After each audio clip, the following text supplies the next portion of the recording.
like to commend the organizers of the Africa International Housing Show for putting together the event once more. I acknowledge that they have been consistent in bringing together housing industry stakeholders, policy experts, government and private players to this annual gathering to discuss, share ideas and define solutions to tackling the African housing challenge. Today is the 18th Africa International Housing Show. Congratulations. Barrister Festus Adebayo, who has been a lawyer, has turned into a real estate developer. Well done for the good job that you and your team have been making in the housing industry, not only in Nigeria but across Africa. This year's theme, the housing we need, brilliantly selected.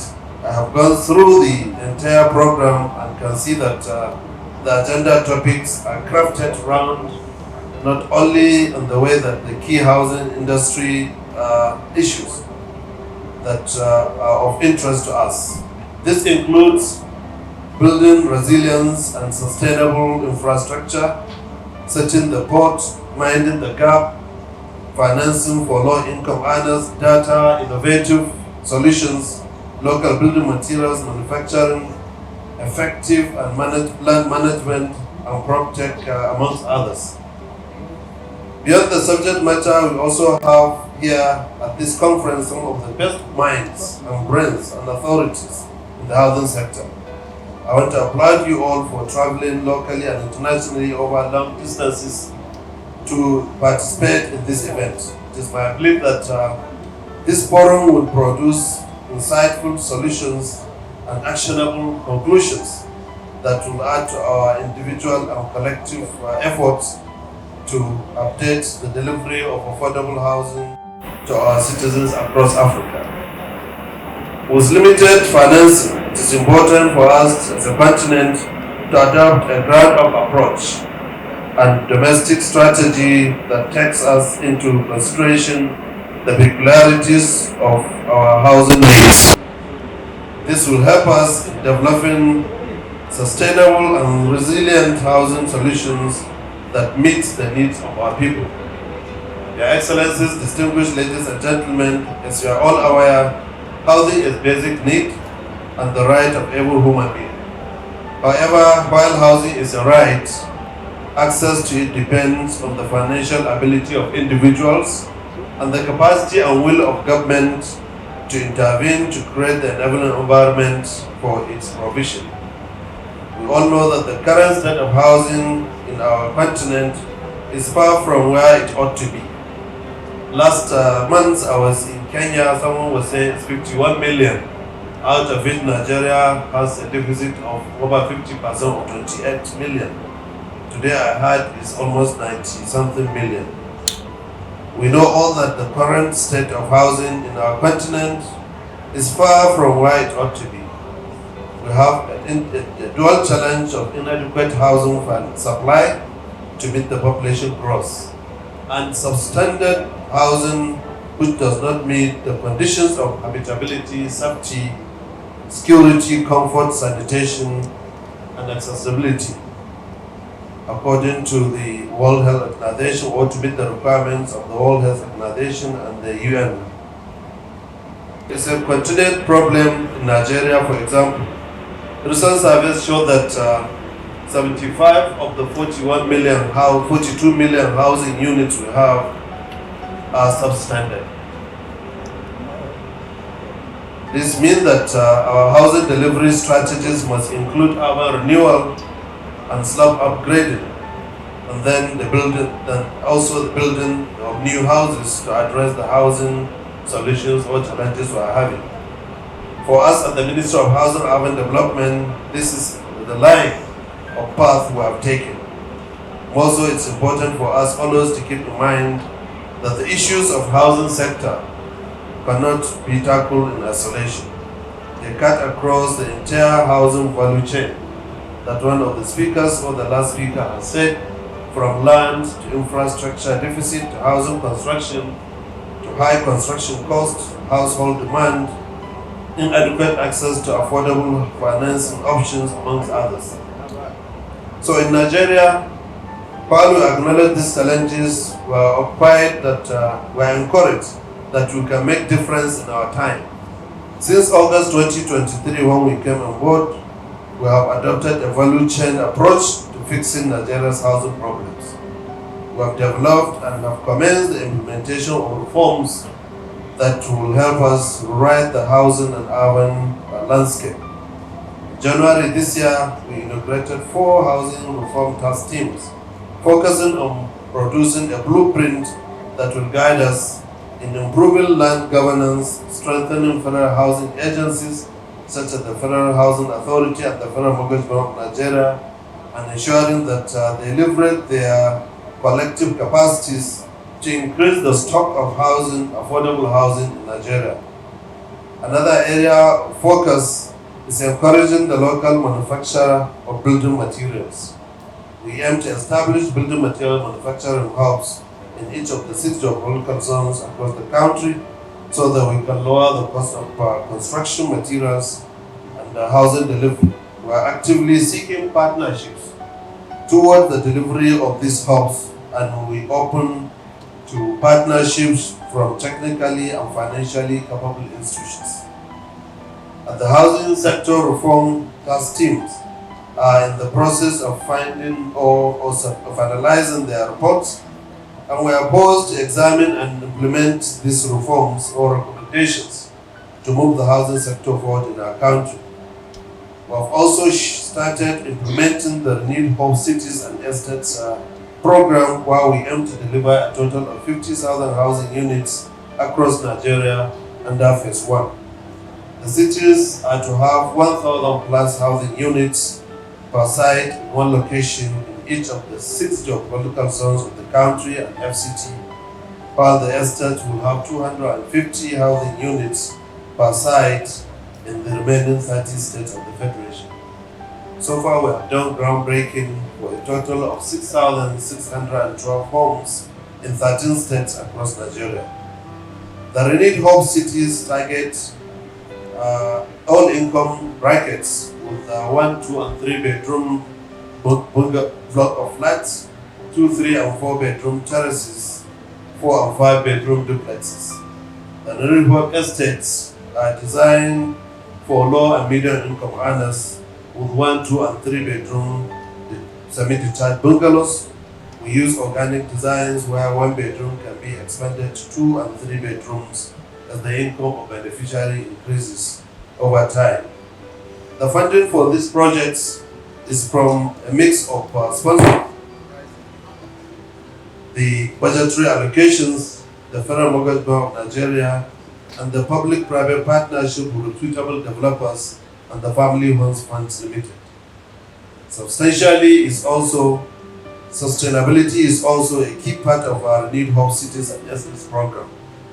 We have incorporated green design measures to ensure that the cities and estates are climate smart and environmentally friendly. As you may be aware, Nigeria has about 220 million population with an annual growth of 2.5% per annum. Therefore, we'll have a huge housing deficit that requires to build 550,000 housing units annually over the next 10 years. This will require about 5.5 trillion naira annually, equivalent to about 300 billion US dollars. So the 50,000 housing units we plan to deliver is relatively ambitious given our history in housing stock development. However, it is a very small when we place it side by side with the 550 housing units projected per annum. I see this gap not only as a social necessity, but as a business opportunity for investors and our partners to make a profitable impact. That's why we are secondly looking for to PPPs and collaboration with housing development finance institutions, investors, and partners across the globe. We have adopted a demand-driven approach to our housing delivery strategy to avoid the issues of abandoned or completed but unsold buildings. Recently, we launched an online housing portal to ease the process of acquiring the houses. With this online portal, we have streamlined the process for the marketing and sale of these houses being built under the Renewed Hope Cities and Estates program. And the result that we have seen so far have been very exciting, with over 28,000 applications, subscriptions recorded since its launch last month.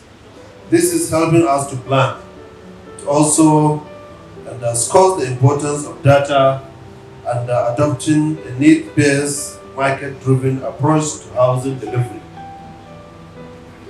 The location, viability, access to infrastructure, and livability are the heart of our considerations for choosing project sites. That's why most of the state governors will always emphasize that for you to give us land to deliver a project in your state, the site must be accessible, that is very much reachable. This is to ensure that we are building where there is effective demand, so as to ensure quick offtake. We have also expanded the ministry's urban, because on the other side of the Ministry of Housing and Urban Development, we have expanded the ministry's urban renewal and slum upgrade program. Under phase 1 of the slum upgrading program, the ministry has projects ongoing in the total of 26 sites nationwide. The key services provided at the identified sites include water supply, solar street lighting, rehabilitation of access roads, construction of drainages, and waste management and sanitation services, amongst others, most especially in the slum areas. Here too, we welcome partnerships that will help to scale up these components of our housing delivery. It is a very important one, with massive capacity for impact across the millions of households only seeking to live a better environment. Also, in line with the President's Renewed Hope agenda to ensure that all Nigerians, including those with no income, vulnerable and underprivileged groups, have access to decent and dignified accommodation, we are working to establish the National Social Housing Fund. Potential sources of funding we intend to drive is that budgetary allocations, executive order through tax incentives, private sector donations, telecom USSDs, development financial institutions, including housing development tax or value chain tax, corporate Nigeria home sponsorship, local and international donations. Additionally, as part of our land reforms, which is very key to housing development, we are exploring partnership with the World Bank towards the implementation of the National Land Registration and Titling Program. Through this program, we aim to partner with the state governments towards improving land formalization from the less than 10% that we are having currently to 50% in the next 10 years. Because we have it on record that less than 10%, about 6% of the total land in the country are titled. The remaining 96%, 94% of the land in the country are entitled, leaving a debt capital line follow. So the Honorable Minister of Housing and Urban Development, I go to work every day with my Honorable Minister of State, Alhaji Tijani Gorzo, fully aware of the challenges that confront us in the housing and urban development landscape in Nigeria. We also know that these issues have been long-standing and have persisted over decades. However, we do not feel overwhelmed because we believe that leadership is about solving problems.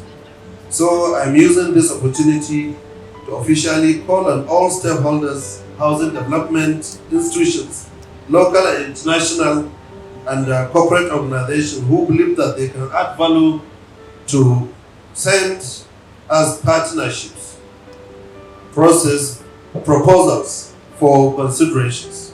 We are open to our expertise, concessionary financing, and knowledge.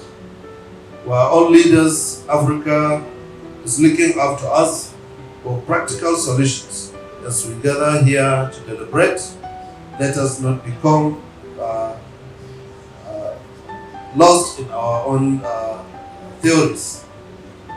The air conditioning environment that we are sitting, the beauty of the atmosphere, we must remember that we are here for the interests of the poor brothers who are living in informal settlements, Africans who have been evicted because they cannot afford next rent, all those who are living in places with no decent sanitation, or those who cannot afford to make a 10% down payment for a house to own a mortgage.